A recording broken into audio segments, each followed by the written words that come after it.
Descobri que as coisas mudam e que tudo é pequeno nas asas da Pané. Era a maior empresa aérea do país na época e era a marca mais conhecida do país no exterior.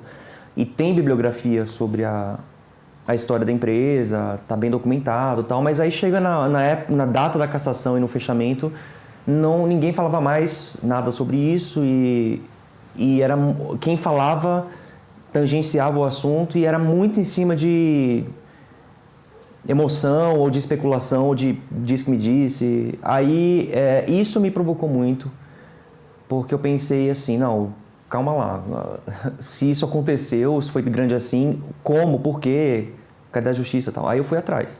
O que me surpreendeu a princípio foi o silêncio sobre esse assunto, porque naquela época o mundo não tinha a comunicação que tem hoje, né? Então, assim, a Paner, ela tinha um papel também na área de comunicação, porque era ela que levava, por exemplo, notícias do Brasil para o resto do mundo. As agências da Paner no exterior eram como se fosse... elas tinham uma atuação mais forte que as embaixadas, porque os aviões levavam jornais, os brasileiros que moravam no exterior iam para as agências da Paner para ter notícia do país e tal. Então, assim, ela fazia um papel que ia além do transporte aéreo como a gente concebe hoje, entendeu? Então, assim, no dia que a Paner foi cassada, ela recebeu às 5 da tarde, mais ou menos, a notificação. Os rádios deram uma nota muito sucinta do governo. E à noite tinha um avião da Paner que ia ser para a Europa. Não saiu e já tinha um avião na Varig pronto e levou os passageiros da Paner para a Europa. O meu interesse pela aviação surgiu de uma forma meio lúdica. Eu não sei explicar como começou. Eu acho que começou porque eu sou de Salvador, mudei pequeno para Campinas, no interior de São Paulo, e para mim a volta para a Bahia nas férias era a experiência que eu esperava no ano, entendeu? Então eu esperava o ano passar para poder chegar às férias e voltar para a Bahia e tal. Eu gosto muito de Salvador. E eu ia de avião. Então eu acho que eu associava essa coisa de ir para o aeroporto, ver avião, não sei o quê. Eu acho que começou aí, mas não era um interesse muito... Até porque eu era criança, né? Ficou lá como hobby depois que eu virei adolescente, comecei a colecionar maquete de avião, não sei o quê, mas eu não tinha estudado a história do setor até realmente chegar nesse assunto da Paner. Eu fui me enfiar em arquivo.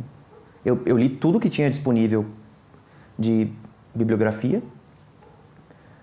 A maior parte era escrita por gente do setor, também com suas convicções, também com... Enfim, não eram nem jornalistas nem historiadores. Então eu tive que pegar um leque grande de coisas publicadas e começar a filtrar. Né? Na época eu fui atrás do antigo DAC, que era o Departamento de Aviação Civil. Não consegui entrada lá. E aí eu fui nos arquivos públicos. Então eu me enfiei na Biblioteca Nacional, no Arquivo Público do Rio de Janeiro. Eu me enfiei na Vara Civil, onde correu o processo de falência da empresa, que acabou sendo a minha grande fonte. Os documentos da falência acabaram sendo a minha grande fonte, porque está tudo lá e ninguém tinha mergulhado nisso e foi só quando eu realmente peguei aquilo na mão e vi aqueles documentos, e aí eu falei, nossa, isso aconteceu mesmo. Aí eu falei, cara, essa história é grande, as pessoas não têm conhecimento dos meandros aí, e eu queria muito passar essa história. Eu não sabia nem se eu tinha condições, porque eu era muito novo. Eu comecei a mexer com esse assunto, eu tinha 19 anos. Eu nunca tinha escrito uma linha profissionalmente, eu estava no 2º ano de faculdade. Então foi um pouco assim...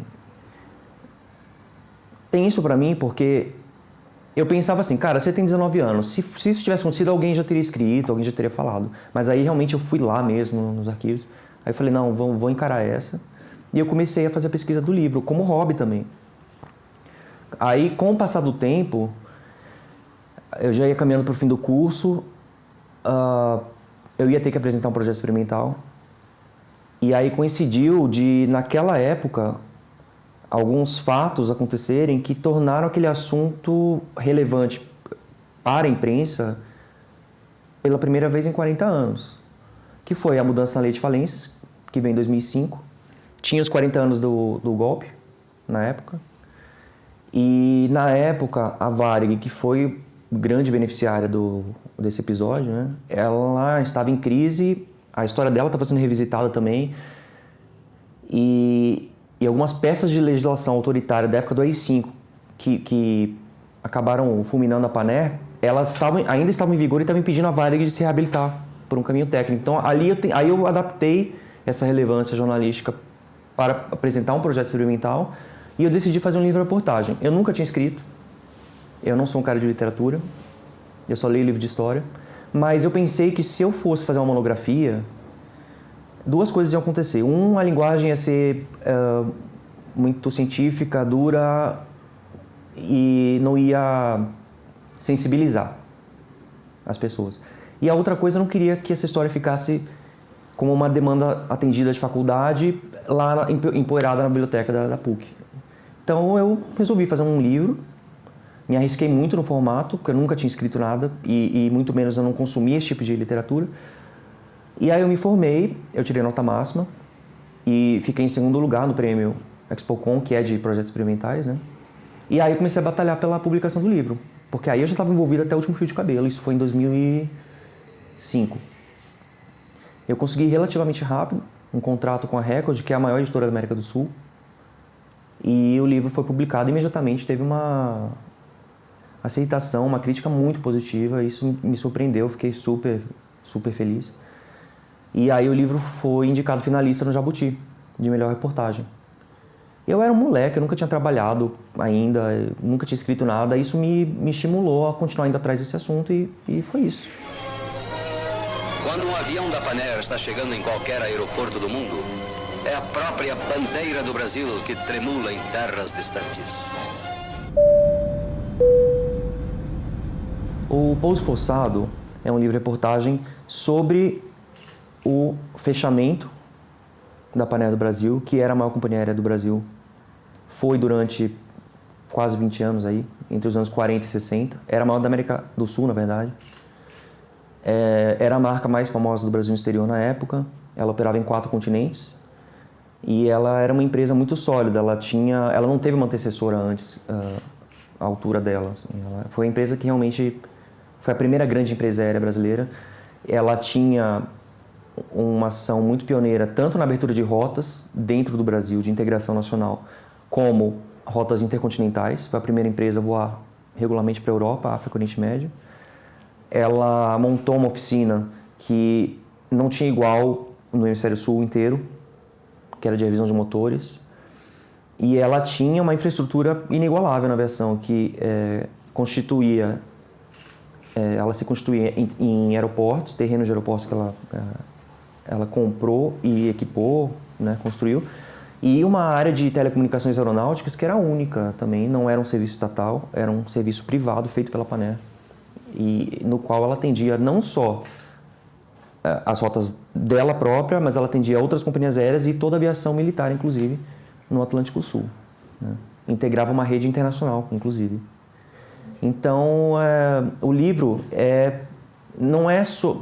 claro que eu contextualizo a Panair no livro, em algum momento, para dimensionar o que ela foi e tal, a importância dela, mas o livro é sobre o fechamento dela e sobre a luta na justiça pela reabilitação, né? Porque aí já foi uma coisa que correu nos tribunais, em algum momento saiu do radar da opinião pública, e aí eu pego os bastidores aí da batalha jurídica mesmo da empresa para tentar reverter o que a União fez contra ela, né?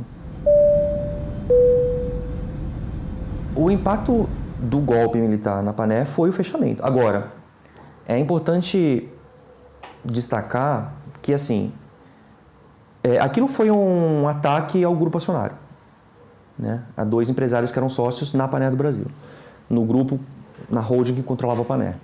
Só que esses sócios, principalmente o Mário Simonsen, que era paulista, ele já vinha sofrendo ataque de adversários políticos e concorrentes com o uso dos meios de comunicação.